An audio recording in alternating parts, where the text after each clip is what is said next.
What's up, y'all, and welcome back to my channel, TNT with RGB, where we are doing everything in love and being authentically who God intended for us to be through truth and transparency.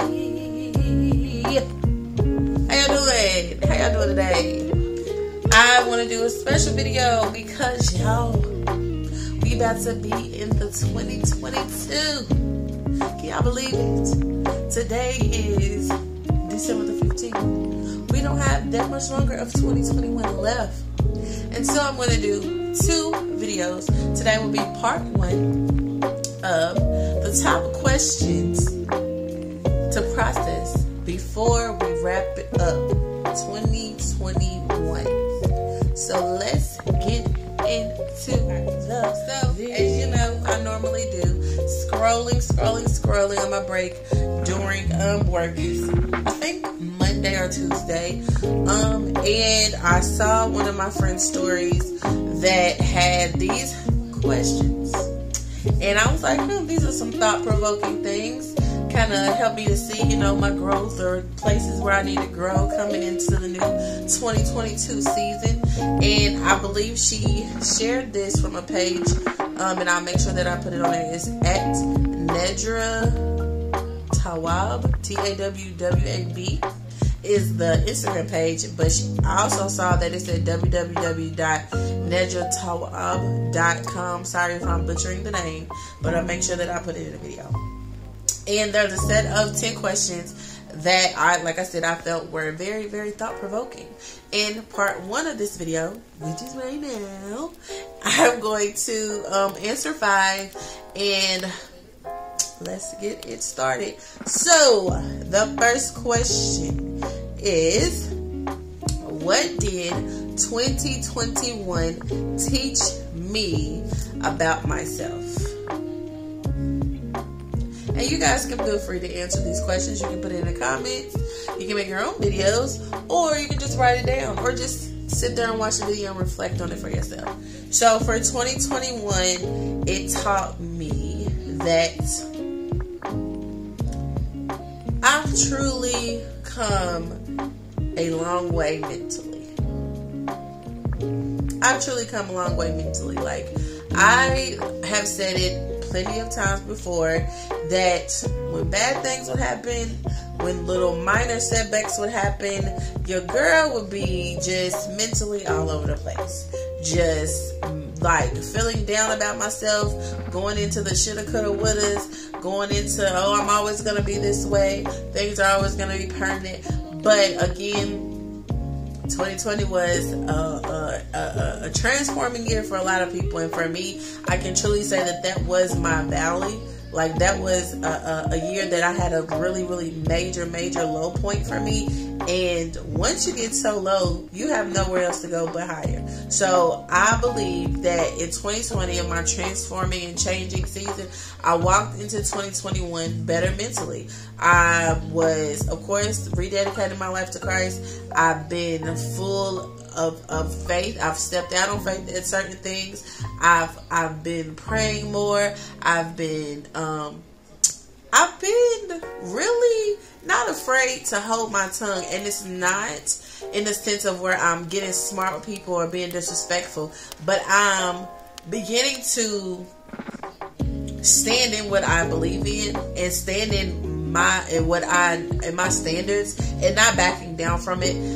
For example, even just as simple as getting my nails done. If I say that I want a certain color or I want a certain shape, and the place that I go, they do a really good job, but if I feel like maybe this one could be a little crooked, or they didn't fully paint the sides of my nails how I like them to be, looking neat and clean, I would be in my mind like,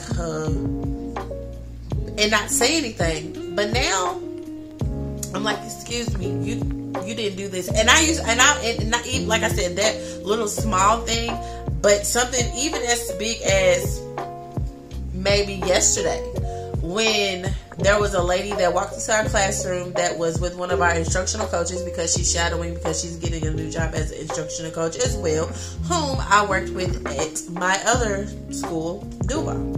And this lady's classroom was right next door to the classroom that I was in at my home school. And she walks in, the lady doesn't know that we are familiar with each other, so she introduces me. And I'm like, hey, how are you doing? Normally, I wouldn't say anything. I would just play it off like, oh, I know exactly who she is when I open the door. But this time, she was like, oh, hey, how you doing? And I was like, hi. I was like, you don't remember me from Duval? And she was like, oh my God, Miss Audrey, yes. I wanted to be like, girl, boo. Do not front me. Like, it has not been that long. It's been a couple of months, but it's not been that long. Another instance would be just family members. Like, and not any specific ones, but just wanting to see them be better.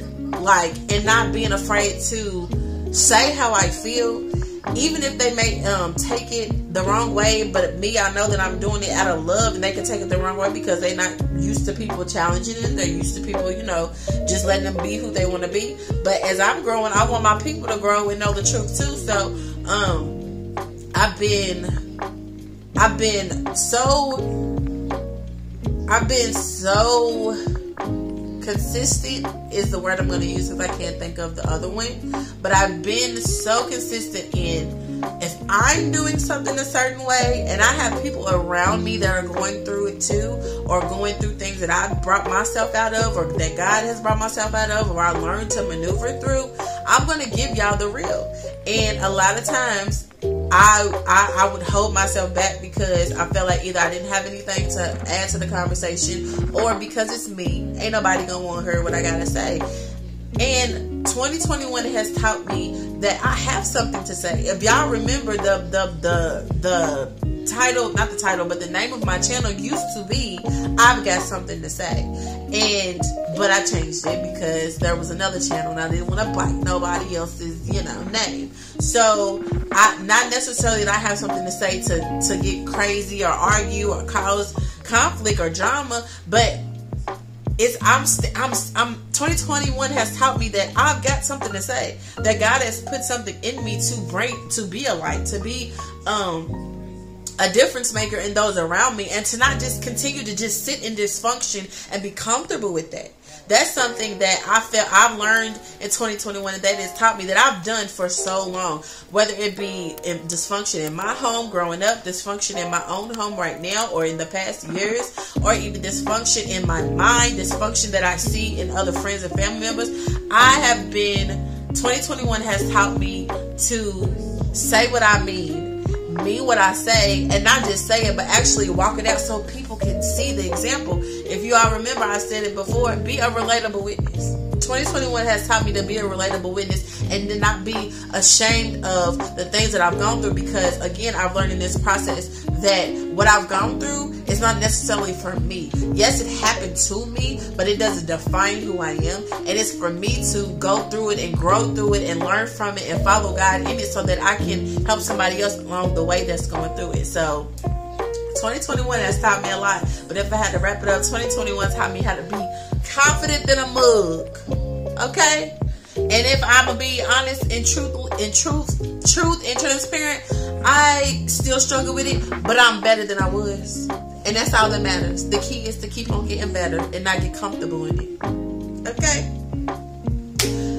Number 2, who showed up for me in 2021? And how can I nurture or continue to nurture those relationships?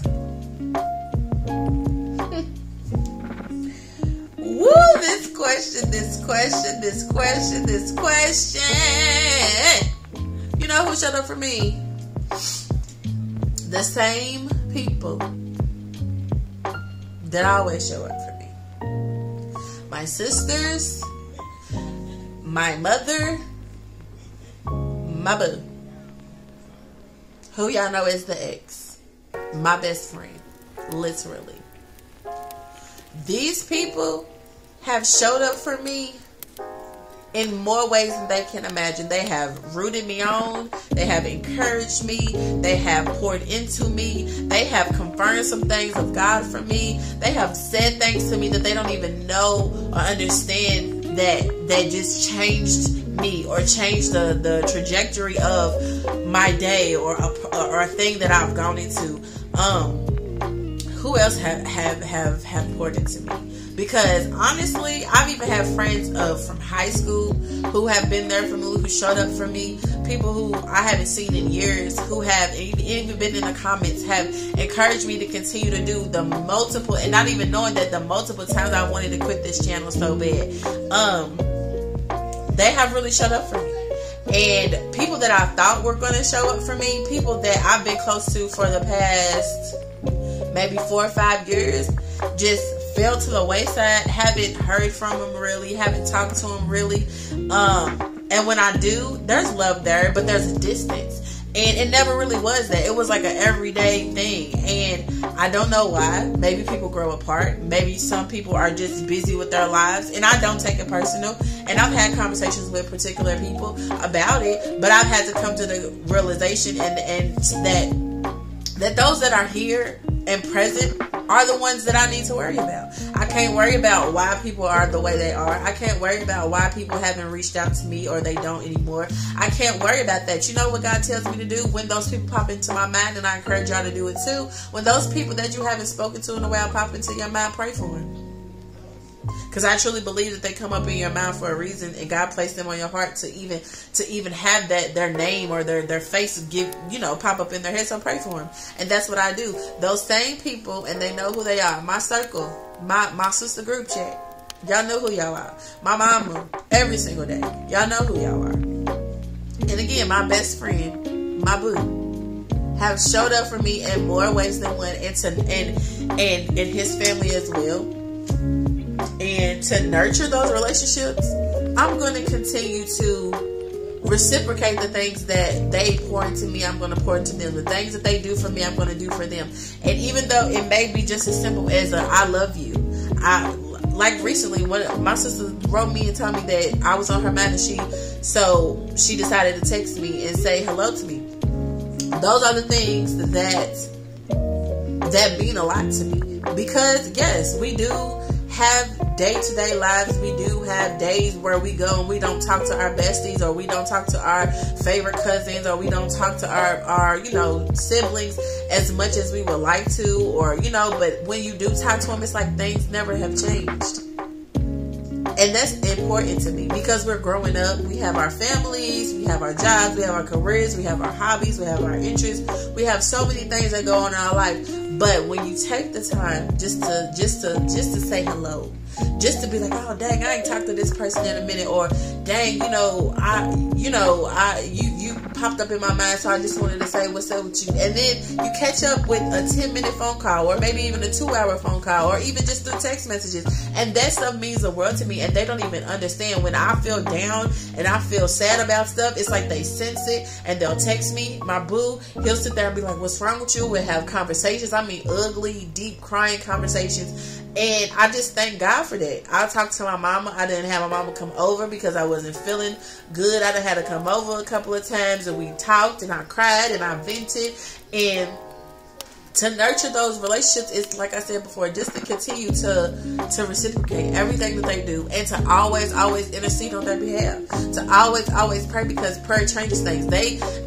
We open up to each other, but there are some things that, if we're all being honest, that we don't tell even the people that we're closest to what's going on inside of our minds. But even just to say, Lord, I pray that you bless them. I pray that you give them the desires of their heart. I pray that you will draw them nearer to you, God. And I thank you, God, that they're safe and covered. And I plead the blood of Jesus over their homes and over their finances, like all type of stuff. Those are the things that I do.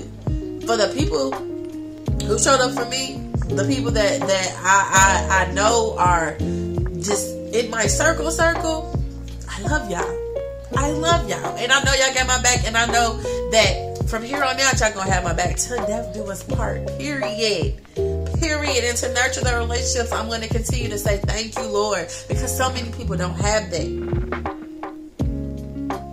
And so many people wish that they did. But they so messed up that they can't keep the close people to them that God has blessed them with. They're so stuck on themselves that they don't even understand They don't even see the blessings of the people around them in their homes or on their jobs. They just want to be just nasty, want to be all about themselves, want to be miserable. No. Time is winding up, honey. People are dying left and right, unexpected, expected, just suddenly. So I hold near and dear to those relationships because they mean so much to me, and I'm so grateful. So grateful. I could talk about it forever, but I got to keep going because I don't want this video to go super long. But I'm so grateful for y'all. I really, really am. Number 3, what do I need to accept about myself and the other people in my life? That's a good question. What do I need to accept about myself? I need to accept the fact that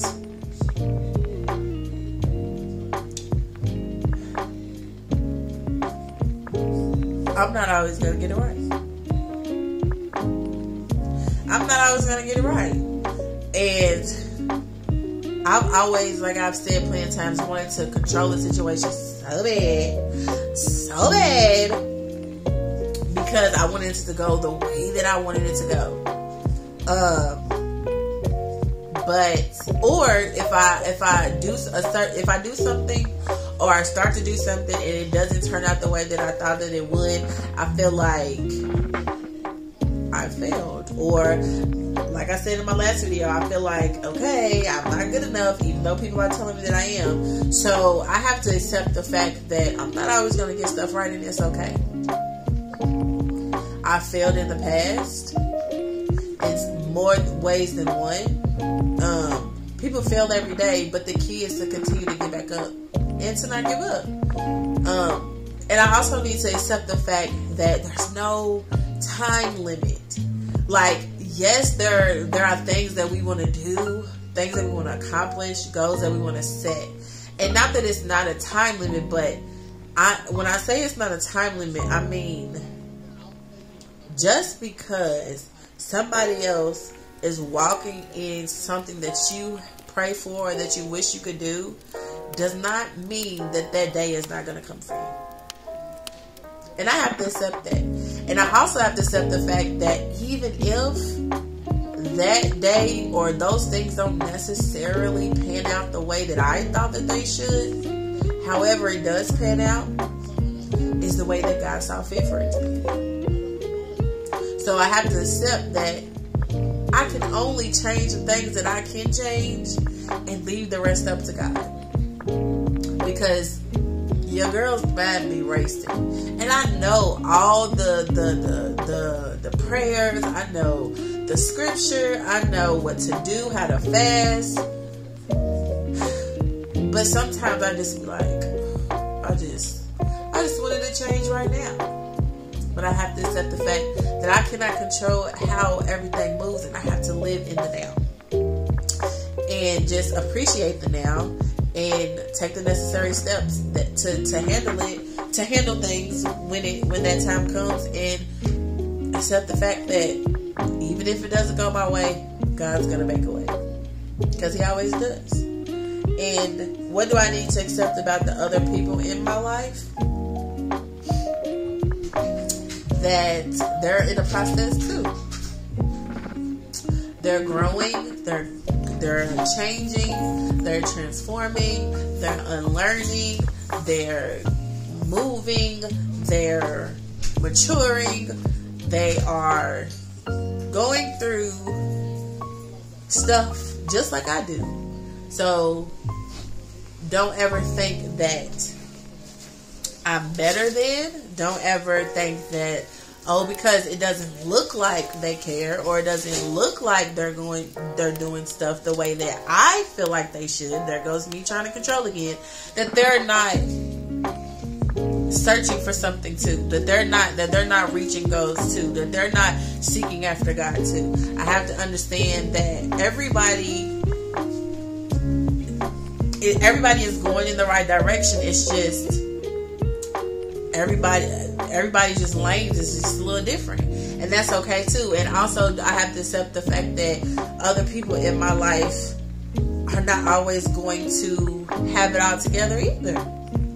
Because like I said, we're all learning, we're all unlearning, we're all transforming, we're all changing, we're all growing, we're all trying to mature, we're all trying to get something, we're all trying to accomplish something. So I have to just accept the fact that people are gonna people. Like, people are gonna people, and that's okay. And again, like I said for the first question, just continue to pray for them, to continue to intercede for them, continue to ask God to show them the way, and trust that He's going to do it, and trust that they're going to hear Him and walk in obedience to whatever it is that He's calling them to do, and that God's got them just as He is taking care and perfecting their concerns, just like He's perfecting me. Nobody's better than the other person. Nobody's got it all together, even though it may look like it. You know, like I said, we don't know what's going on in everybody's lives. We don't know what's going on inside of our minds, even the people that we see each and every day. But I just have to accept the fact that everybody's going through a process. Some slower than others, some quicker than others, but we're all going through a process. So at the end of the day, give people grace. And pray that they give you that same grace, and have patience and peace with those around you. Because we all gonna get to that goal. We all gonna get to that other side sooner or later. And number 4, how do I cope with uncomfortable feelings?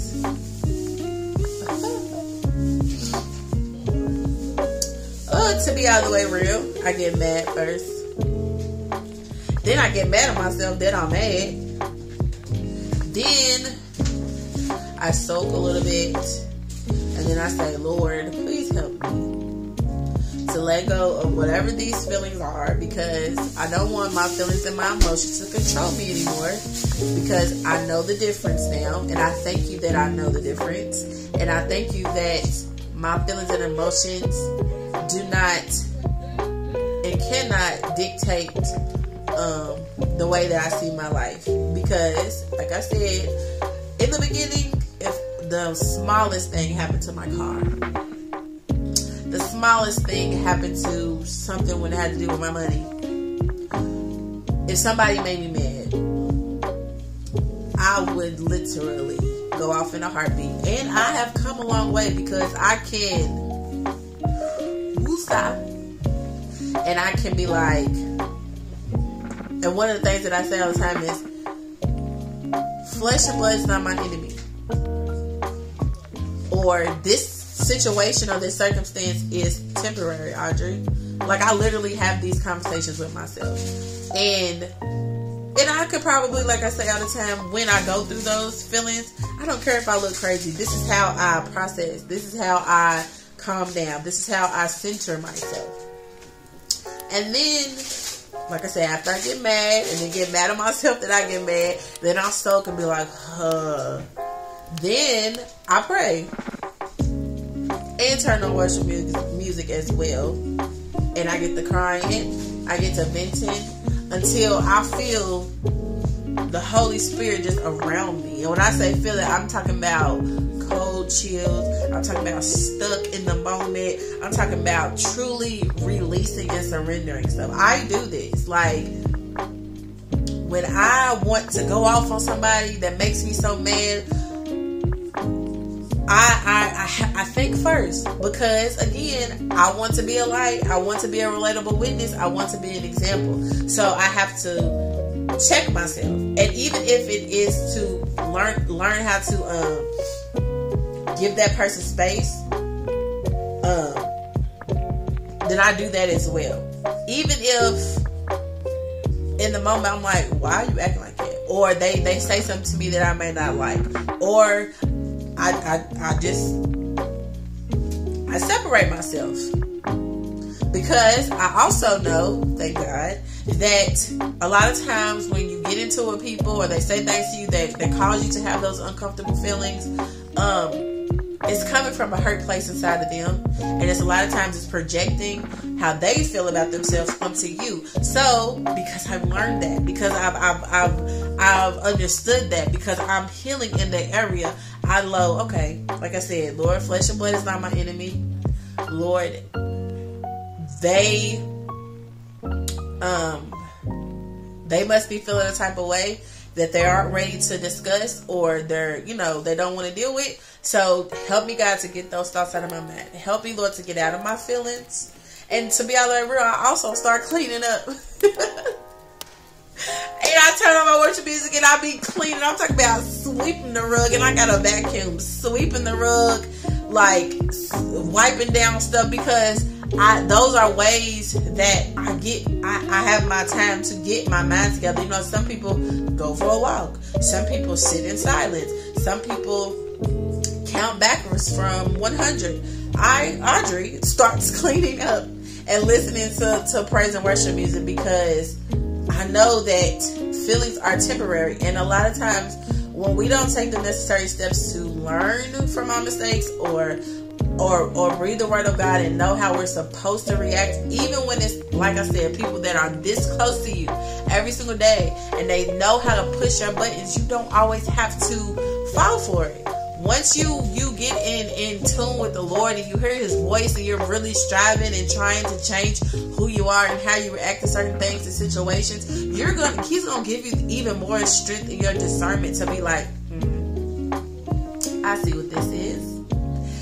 That it's not about to work. And I say it out loud, devil, you a lie. You have no power. You have no authority in my home, in my mind, in anybody that I'm dealing with's mind. And it works 100% of the time.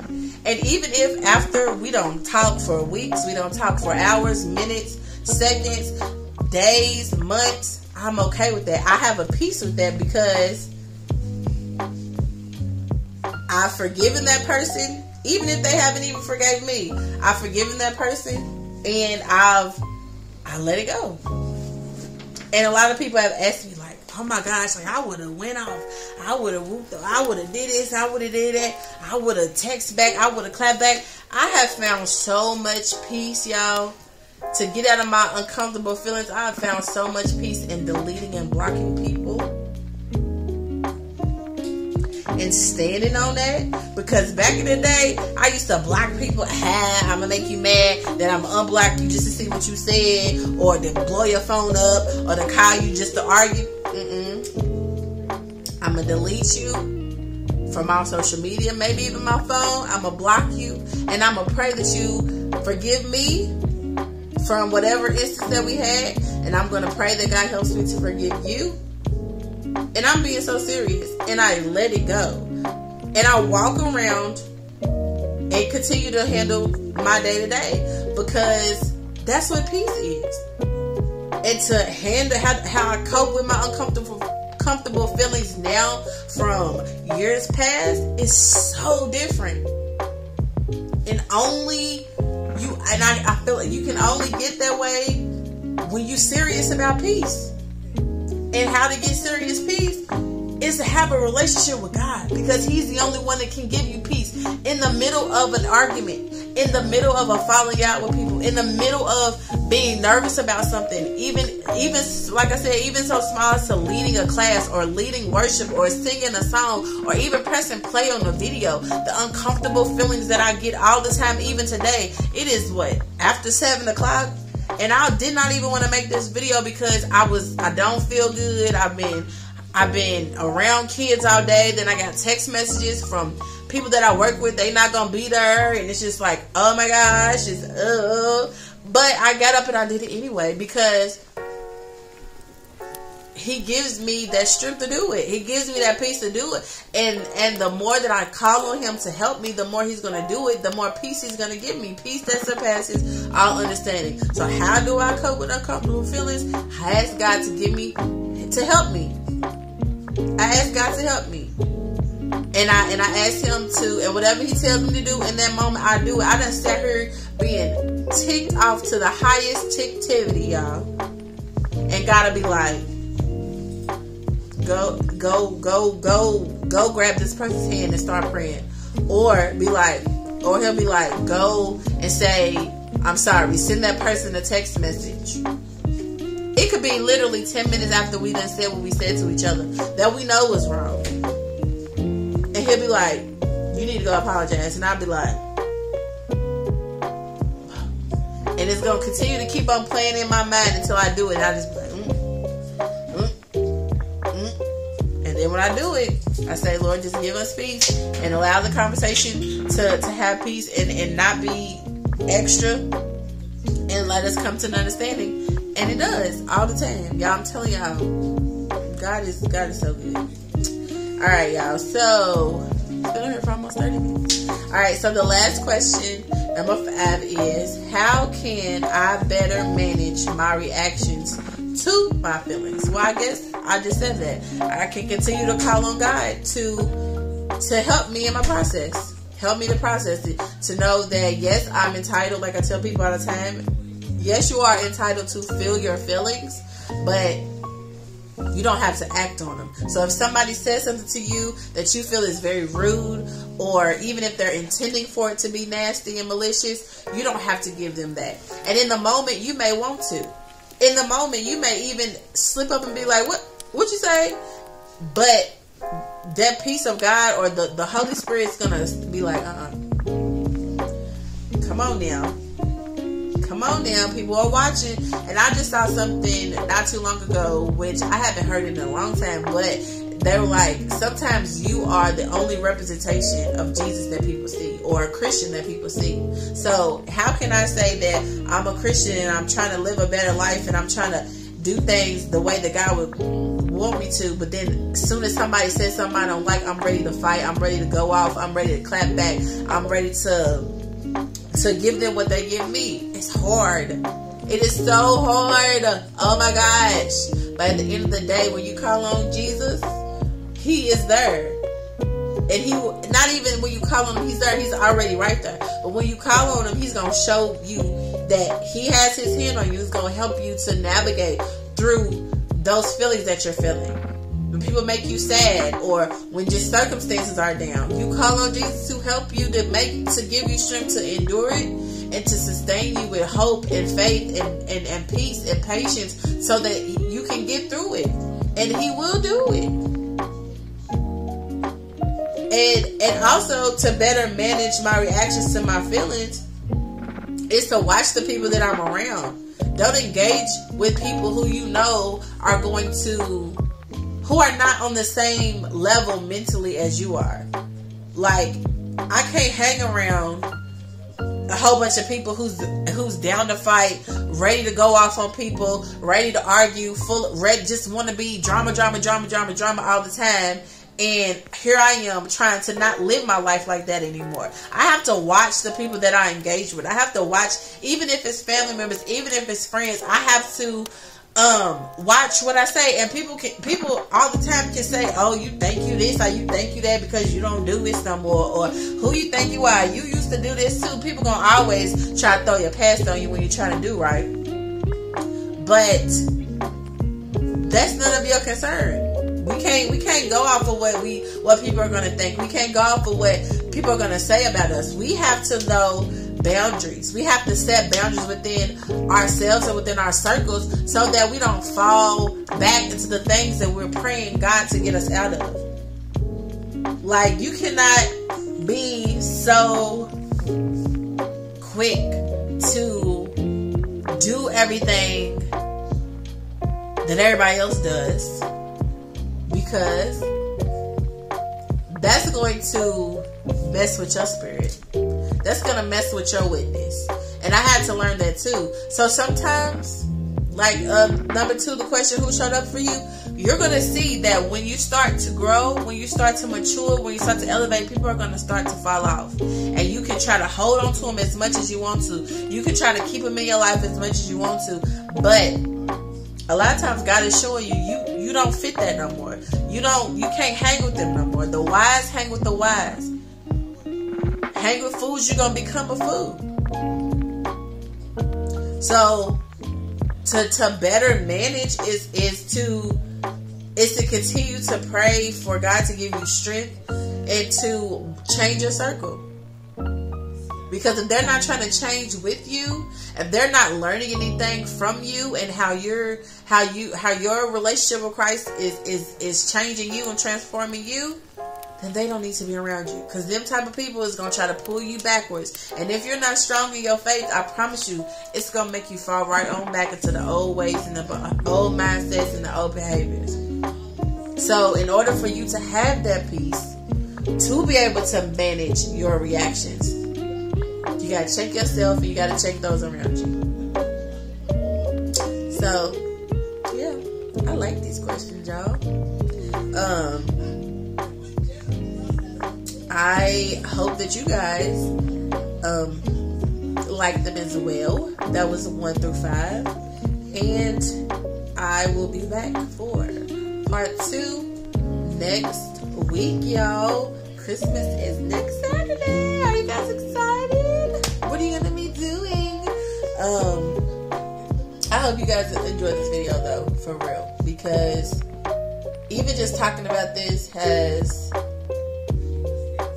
started getting my mind going about other things that either that I need to continue to work on or get better at, or that I need to start doing even more than I have now.